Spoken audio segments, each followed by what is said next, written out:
our guest on the program, Bernard Bankole, who is the president of the National Association of Nigerian Travel Agents, says the Category 1 status retainership by the sector does not mean we have gotten to the peak. He emphasizes that a lot still needs to be done. Let's hear from him.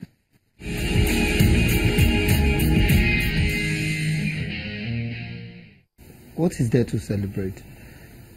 Tell me the changes that has happened to our airspace in the last 3 years.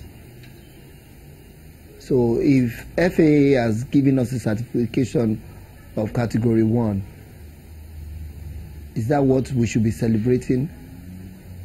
Or in the real sense of it, our airspace? In the last 1 month, you've seen what air disaster has been like in this country. Is it the Dana Air that skid off the way, or off the runway? Or the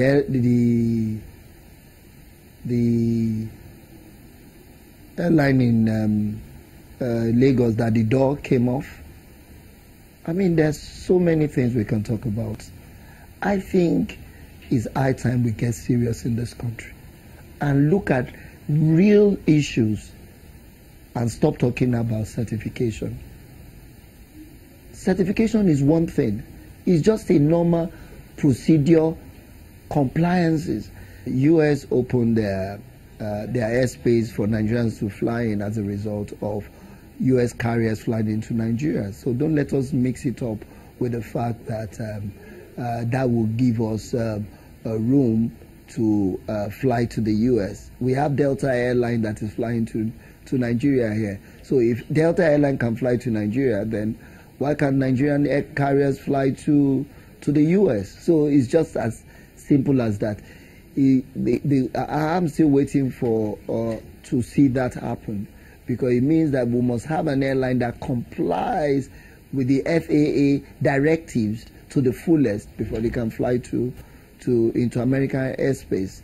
We're talking about the insurance. The insurance is being examined based on individual airlines that approach them for insurance services. It's not going to be they're not looking at the global in terms of the industry alone. So if you say that, oh, the Category 1 is what is going to make premium to go there, I don't totally agree with you. Or if you say that the Category 1 is what is going to make Nigerian carriers to fly to America, it's the same way the bilateral agreement that we have.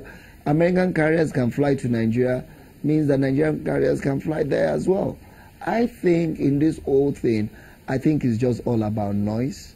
And I think we're too big of a country to be making unnecessarily undue noise. There are more stuff that needs to be done.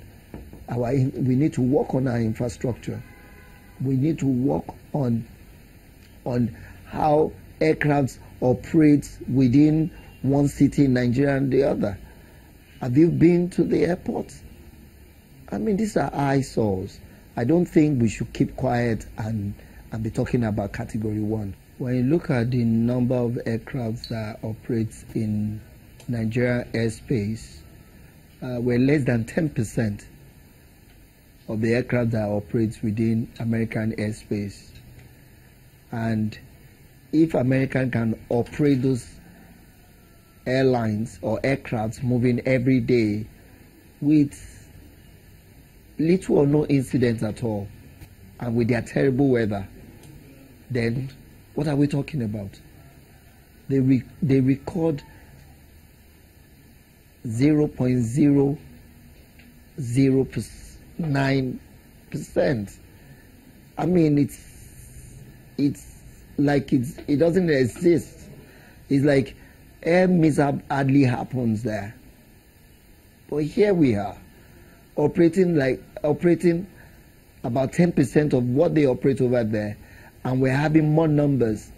It means that we need to build human capacity to be able to, because air disaster is not something you want to see it happen.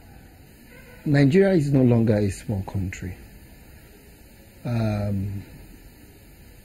Luckily for us, we're part of the open sky for Africa.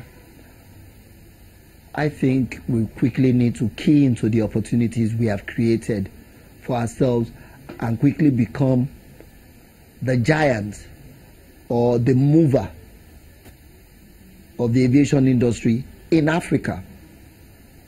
We know the likes of South African Airlines has been there operating their airline. Ethiopian Airline is there. But by our geographical location, we can take up the hub of West Africa as quick as possible.